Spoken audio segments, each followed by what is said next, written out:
Please don't let it be a vampire Galactus, Peter muttered nervously under his breath. Way better, Johnny said with a confident smile. Blade finally showed up. Blade? Peter said with genuine surprise. The vampire hunter had been mysteriously missing in action ever since Dracula's hordes first descended upon the island of Manhattan. Peter breathed a sigh of relief, knowing that Blade's expertise in battling vampires could really help the heroes turn the tide back in their favor. It was almost too good to be true.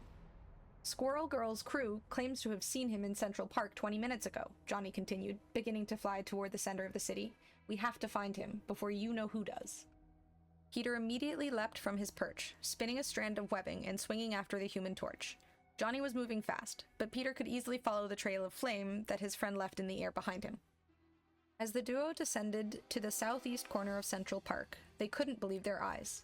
There he was, a half-man, half-vampire warrior, clad in all black, grinning as he furiously swung his swords at a group of oncoming vampires.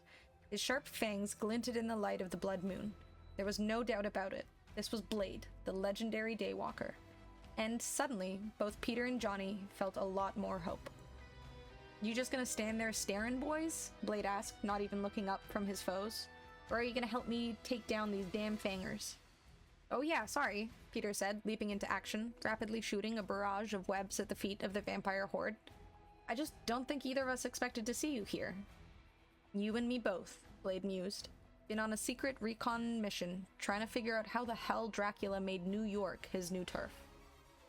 Any luck? Johnny asked. Found a few leads, Blade said, his tone instantly becoming much more serious. But they all sounded a bit hard to believe.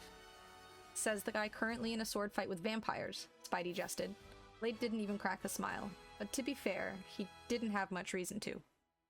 As much as Blade hated vampires, vampires had always hated Blade right back. Not only because he was constantly hunting them down and ending their immortality early, but also because they were extremely jealous of him. Blade had something that no other vampire had, the ability to survive in sunlight. Peter worried that fact alone would make his friend Dracula's most wanted. See, even though the city was shrouded in darkness for the moment, Dracula had to know that his little ploy wouldn't last forever. If he could use this opportunity to find a more permanent solution to his brood's limitations, however, a solution that was likely to be found in Blade's hybrid blood, then he wouldn't need to rely on an empire of eternal night anymore. No matter the time of day, vampires would rule the city, and, eventually, the world.